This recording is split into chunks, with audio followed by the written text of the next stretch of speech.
Hi, I'm Dempsey Plot, and this week I'm reviewing.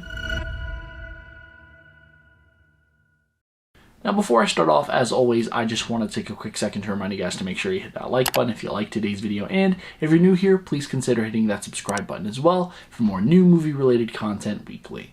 But without further ado, let's jump into today's film. Deepwater was directed by Adrian Lyne. Based on the novel of the same name written by Patricia Highsmith, the film stars Ben Affleck as a married man who may or may not be responsible for the disappearances of the men that his flirtatious wife, played by Armas, keeps quote-unquote befriending. Lyne, who's previously helmed films such as Fatal Attraction and Unfaithful, is back in the director's chair for the first time in 20 years with this.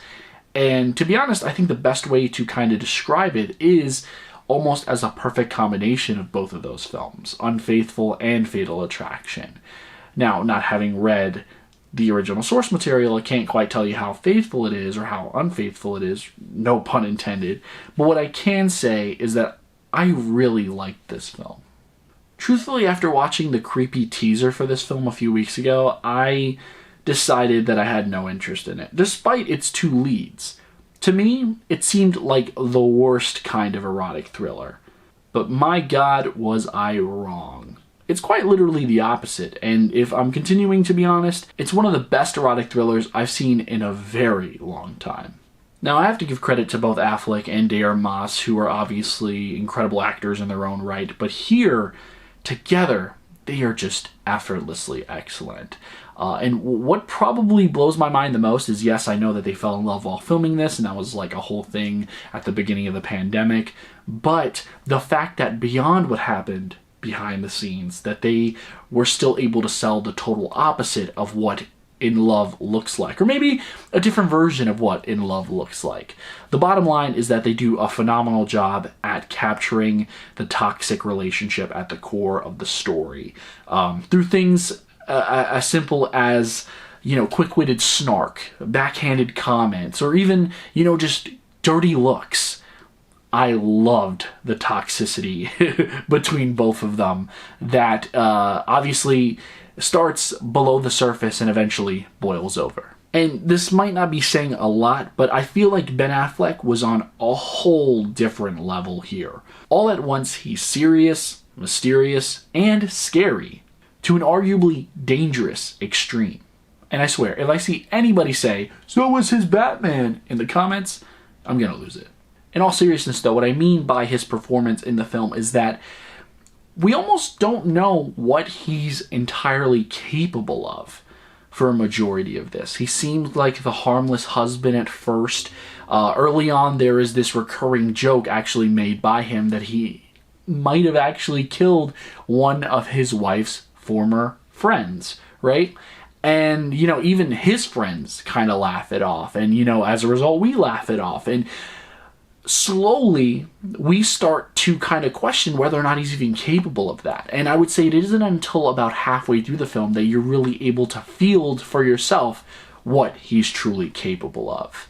Now, Ana de Armas is also on a totally different level. I don't think I have ever simultaneously loved and hated a character in a film so much, ever. Truly. And it's not so much that she's the villain of the film, but it's just that everything she does is motivated by selfishness to an almost sickening degree. With both characters, I especially appreciated how, even though they constantly tell each other, "I love you," it's ultimately up to the audience to decide if they love each other.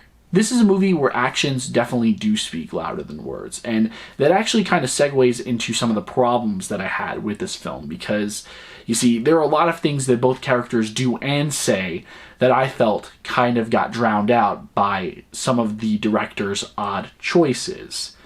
Overall, I did like Lyne's direction, don't get me wrong, but there were also some things that definitely felt out of place. For instance, there's this really interesting scene between Affleck's character and his daughter, which, yes, believe it or not, despite all the toxicity, him and Daramas's character have a kid in this.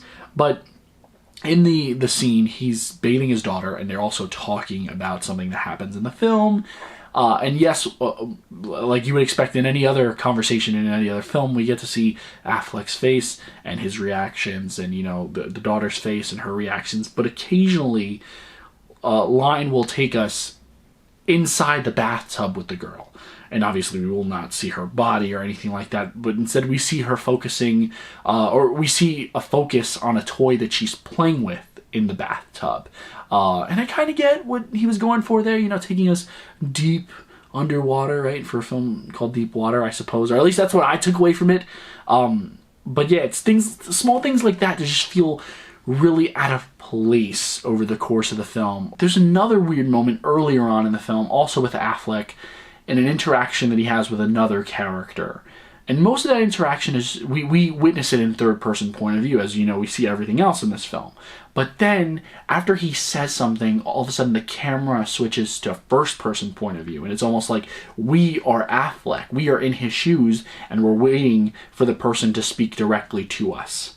Tiny things like that, even though they are mostly metaphorical, and I know that the director clearly had an intent as to why he made those seemingly small changes, I don't want to say they ruined the movie for me, but they definitely ruined the rhythm.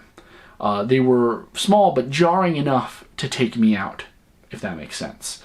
Just in those instances, though. But while I'm on the topic of things that bothered me with this film, another thing that I wasn't a big fan of was just how often the film kind of defies logic. Like, even though there are good performances here and the story's enthralling, not once did I ever feel like I was watching real people.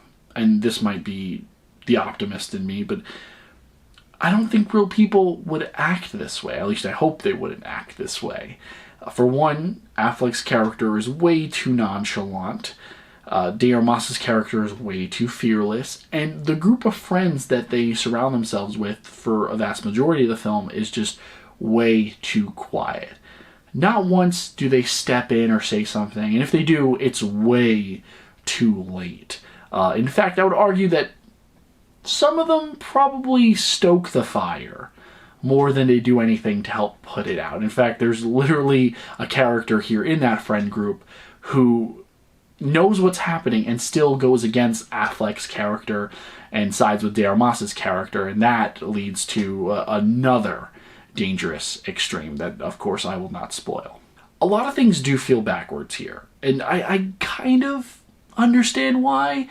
I do think that a part of this works as a commentary on how ruthless and out of touch the wealthy are, but truly, it could have worked as just a simple erotic thriller.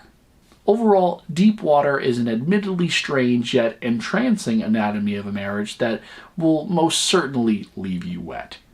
If not from the non-stop titillating tension, then at the very least from the sweat you'll emit throughout the entire third act. And for that, I'm going to give this film 3.5 stars. You love me?